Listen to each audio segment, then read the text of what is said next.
couple of days later, when I went to see Elliot, I found him beaming. "Look," he said, "I've had my invitation. It came this morning." He took the card out from under his pillow and showed it to me. "It's what I told you," I said. "You see, your name begins with a T. The secretary has evidently only just reached you." "I haven't answered yet. I'll do it tomorrow." I had a moment's fright at that. "Would you like me to answer it for you? I could post it when I leave you." "No, why should you? I'm quite capable of answering invitations myself." Fortunately, I thought the envelope would be opened by Miss Keith, and she would have the sense to suppress it. Elliot rang the bell. "I want to show you my costume." "You're not thinking of going, Elliot?" "Of course I am.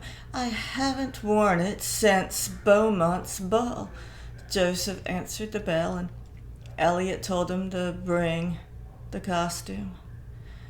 It was in a large flat box, wrapped in tissue paper. There were long white silk hose, padded trunks of cloth of gold slashed with white satin, a doublet to match, a cloak, a ruff to wear around the neck, a flat velvet cap, and a long gold chain from which hung the Order of the Golden Fleece. I recognized it as a copy of the gorgeous dress worn by Philip II in Titian's portrait at the Prado, and when Elliot told me it was exactly the costume the Count de Loria had worn at the wedding of King of Spain with the Queen of England, I could not but think that he was giving rein to his imagination. On the following morning, while I was having breakfast, I was called to the telephone. It was Joseph to tell me that Elliot had another bad attack during the night, and the doctor, hurriedly summoned, doubted whether he would last through the day. I sent for the car and drove over to Antibes. I found Elliot unconscious. He had absolutely refused to have a nurse, but I found one there, sent for by the doctor from the English hospital between Nice and Billow, and was glad to see her. I went out and telegraphed to Isabel. She and Gray were spending the summer with the children at the inexpensive seaside resort at La Baule. It was a long journey, and I was afraid they would not get to Antibes in time, except for her two brothers, whom he had not seen for years. She was Elliot's only living relative, but the will to live was strong in him, or it may be that the doctor's medicaments were effective, for during the course of the day he rallied. Though shattered, he put on a bold front and amused himself by asking the nurse indecent questions about her sex life. I stayed with him more of the afternoon, and the next day, on going to see him again, found him, though very weak, sufficiently cheerful. The nurse would only let me stay with him a short time. I was worried at not having received an answer to my telegram, not knowing Isabel's address at La Baule. I had sent into Paris and feared that the concierge had delayed to forward it. It was not till 2 days later that I got a reply to say that they were starting at once. As ill luck would have it, Gray and Isabel were on a motor trip in Brittany and had only just had my wire. I looked up the trains and saw that they could not arrive for at least 36 hours. Early next morning, Joseph called me again to tell me that Elliot had a very bad night and was asking for me. I hurried over. When I arrived, Joseph took me aside. "Monsieur will excuse me if I speak to him on a delicate subject," he said to me. "I am, of course, a freethinker and believe all religion is nothing but a conspiracy of the priests to gain control over the people. But Monsieur knows what women are. My wife and the chambermaid insist that the poor gentleman should receive the last sacraments, and evidently the time is growing short. He looked at me in rather a shamefaced way, and the fact remains, one never knows. Perhaps it is better, if one's got to die, to regularize one's own situation with the church. I understood him perfectly. However freely they mock, most Frenchmen, when the end comes, prefer to make their peace with the faith that is part of their blood and bones. Do you want me to suggest it to him, if Monsieur would have the goodness? It was not a job I much fancied, but after all, Elliot had been for many years a devout Catholic, and it was fitting that he should conform to the obligations of the faith. I went up to his room. He was lying on his back, shriveled and wan, but perfectly conscious. I asked the nurse to leave us alone. "I'm afraid you're very ill, Elliot," I said. I was wondering if you wouldn't like to see a priest."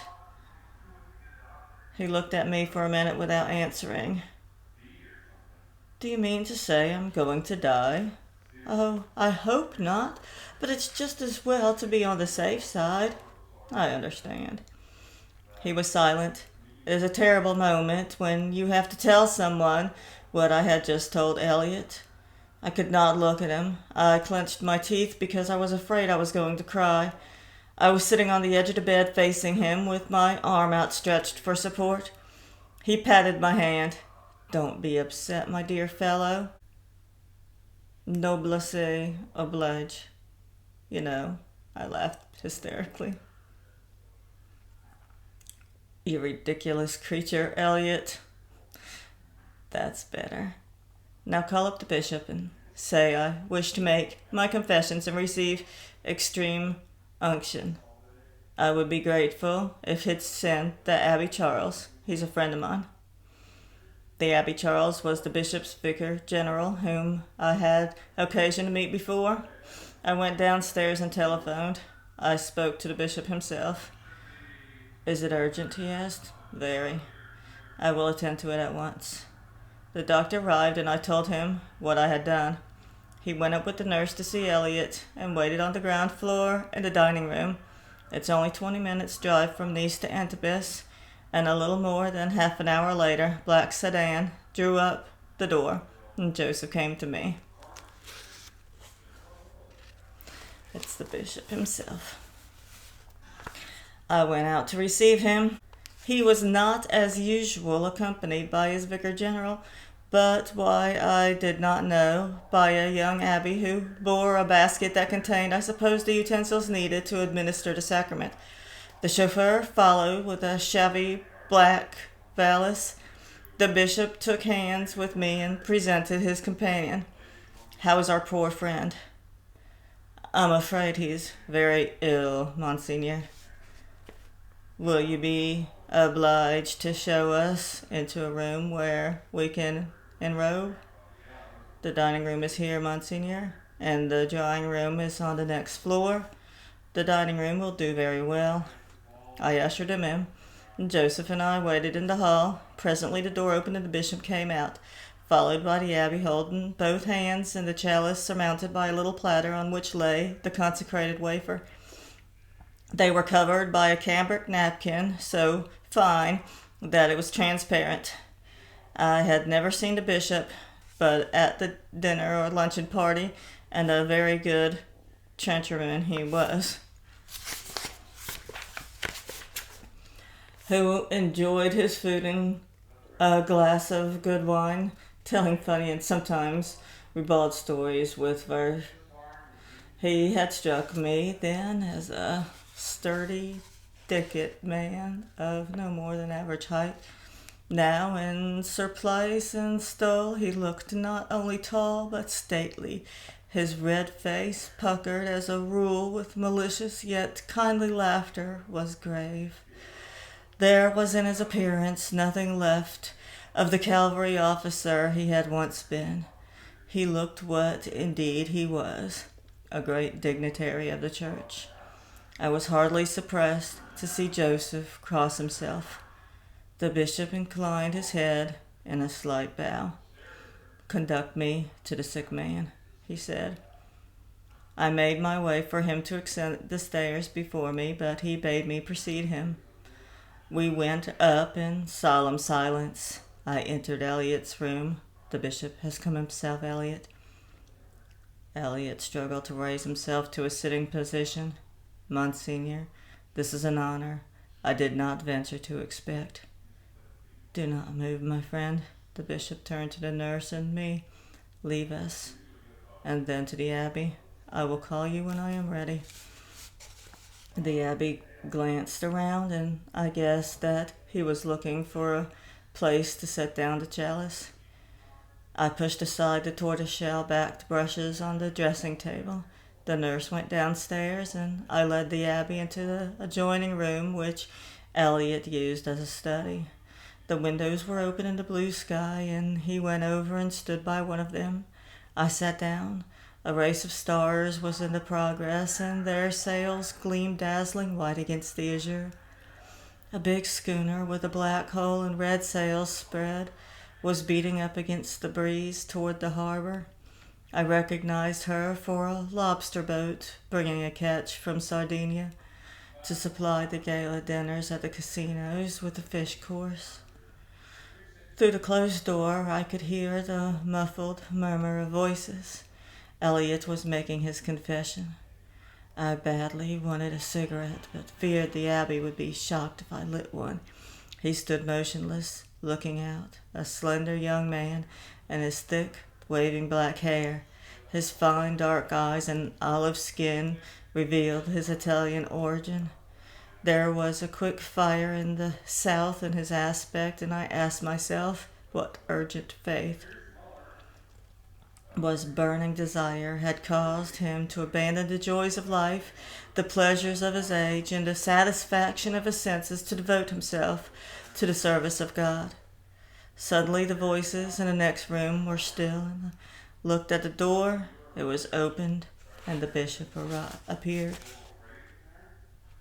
"Venice," he said to the priest. I was left alone. I heard the bishop's voice once more, and knew he was saying the prayers that the church has ordained should be said for the dying. Then there was another silence, and I knew that Eliot was partaking of the body and the blood of Christ. From I know, not from feeling, inherited, I suppose, from far-away ancestors, though not a Catholic, I can never attend Mass without a sense of tremendous awe when the little tinkle of the servitor's bell informs me of the elevation of the host.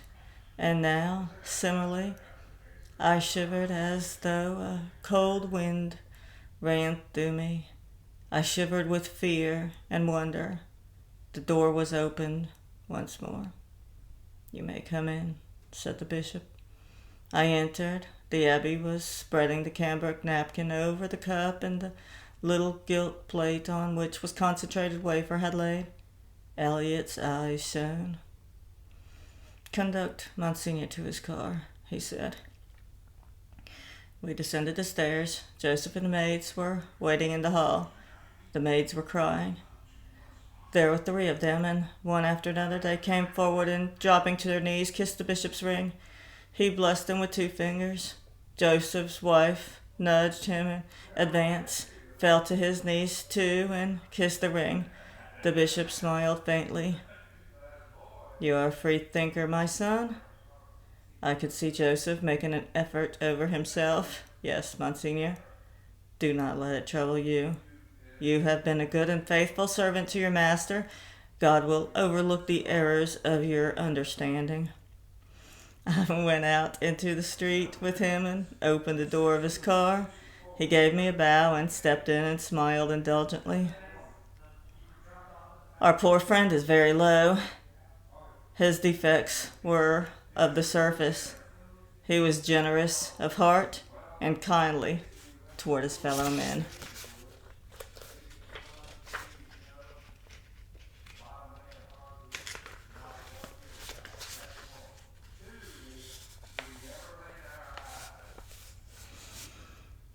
Thinking that Eliot might want to be alone after the ceremony in which he had taken part, I went up to the drawing room and began to read But no sooner had I settled myself than a nurse came in to tell me that he wanted to see me.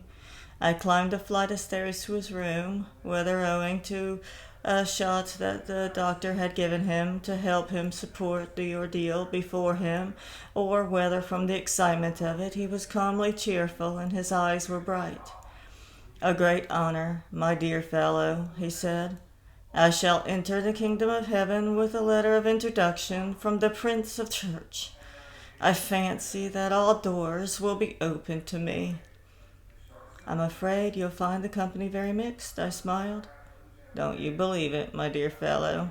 We know from Holy Writ that there are class distinctions in heaven just as there are on earth. There are seraphim and cherubim, archangels and angels.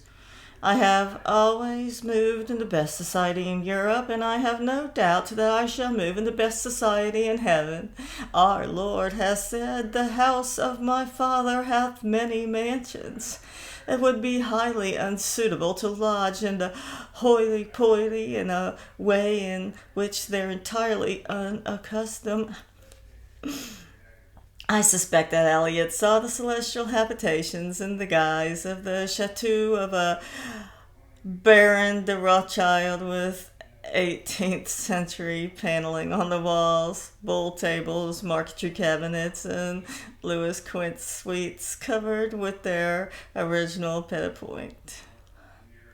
"Believe me, my dear fellow," he went on after a pause, "there'll be none of this damned equality in heaven." He dropped off quite suddenly into a doze. I sat down with a book. He slept off and on. At 1 o'clock the nurse came in to tell me that Joseph had luncheon ready for me. Joseph was subdued. Fancy Monsignor the Bishop coming himself. It's a great honor he has done to our poor gentleman. You saw me kiss his ring? I did. It's not a thing I would have done of myself. I did it to satisfy my poor wife. I spent the afternoon in Elliot's room. In the course of it, a telegram came from Isabel to say that she and Gray would arrive by the blue train next morning. I could hardly hope that they would be in time. The doctor came. He shook his head. Toward sunset, Elliot awoke and was able to take a little nourishment. He seemed to give him a momentary strength. He beckoned to me, and I went up to the bed. His voice was very weak. "I haven't answered Edna's invitation." "Oh, don't bother about that now, Elliot." "Why not? I've always been a man of the world. There is no reason why I should forget my manners as I'm leaving it. Where is the card?" It was on the chimney-piece, and I put it in his hand, but I doubt whether he could see it. "You'll find a pad of writing paper in my study. If you get it, I'll dictate my answer." I went into the next room and came back with writing materials. I sat down by the side of his bed. "Are you ready?" "Yes." His eyes were closed, but there was a mischievous smile on his lips, and I wondered what was coming. "Mr. Elliot Templeton regrets that he cannot accept Princess Novomali's kind invitation owing to a previous engagement with his blessed lord." He gave a faint, ghostly chuckle. His face was of a strange blue-white, ghastly to behold, and he exhaled the nauseating stench peculiar to his disease. Poor Elliot, who had loved to spray himself with the perfumes of Chanel and Molyneux, who was still holding the purloined invitation card and thinking it incommoded him. I tried to take it out of his hands, but he tightened his grip on it. I was startled to hear him speak quite loudly. "The old bitch," he said. These were the last words he spoke. He sank into a coma. The nurse had been up with him all the previous night and looked very tired, so I sent her to bed, promising to call her if necessary. and said I would sit up. There was indeed nothing to do. I lit a shaded lamp and read till my eyes ached, and then, turning it off, I sat in the darkness. The night was warm and the windows wide open. At regular intervals, the flash of lighthouse swept the room with a passing glimmer. The moon, which when full would look upon the vacuous noise gaiety Edna Novamelli's fancy dress party, set, and in the sky a deep, deep blue, the countless stars shone with their terrifying brilliance. I think I may have dropped off into a light sleep, but my senses were still awake, and I was suddenly startled into intense consciousness by a hurried, angry sound, the most awe-inspiring sound anyone can hear, the death rattle. I went over to the bed, and by the gleam of the lighthouse felt Elliot's pulse. He was dead. I lit the lamp by his bedside and looked at him. His jaw had fallen. His eyes were open, and before closing them, I stared into them for a moment. I was moved, and I think a few tears trickled down my cheeks. An old, kind friend. It made me sad to think how silly, useless, and trivial his life had been. It mattered very little now that he had gone to so many parties, and he had hobnobbed with all those princes, dukes, and counts. They had forgotten him already.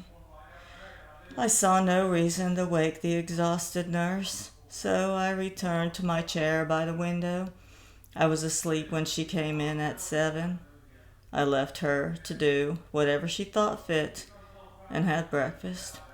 Then I went to the station to meet Gray and Isabel. I told them that Elliot was dead, and since there was no room for them at his house, asked them to stay with me, but they preferred to go to a hotel. I went back to my own house to have a bath, shave, and change. In the course of the morning, Gray called me to say that Joseph had given them a letter addressed to me that Elliot had entrusted to him. Since it might contain something for my eyes alone, I said I would drive over at once, and so less than an hour later, I once more entered the house. The letter marked on the envelope, to be delivered immediately after my death, contained instructions for his obsequies.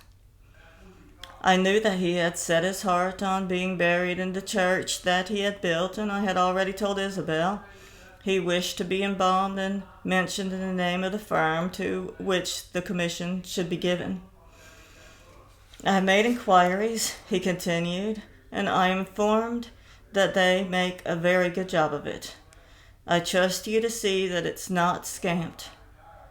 I desire to be dressed in the dress of my ancestors and the Count de Loria, with the sword by my side and the order of the Golden Fleece on my breast.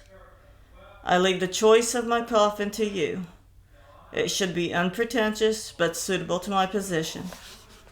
In order to give no one unnecessary trouble, I desire that Thomas Cook and Son should make all arrangements for the transportation of my remains, and that one of their men should accompany the coffin to its final resting place. I remember that Elliot had said he wanted to be buried in the fancy dress of his, but I had taken it for a passing whim and hadn't thought he meant it seriously.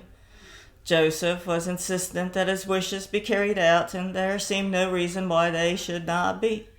The body was duly embalmed, and then I went with Joseph to dress it in those absurd clothes. It was gruesome business. We slipped his long legs into the white silk hose and pulled the cloth of gold over him. It was a job to get his arms to the sleeves of the doublet.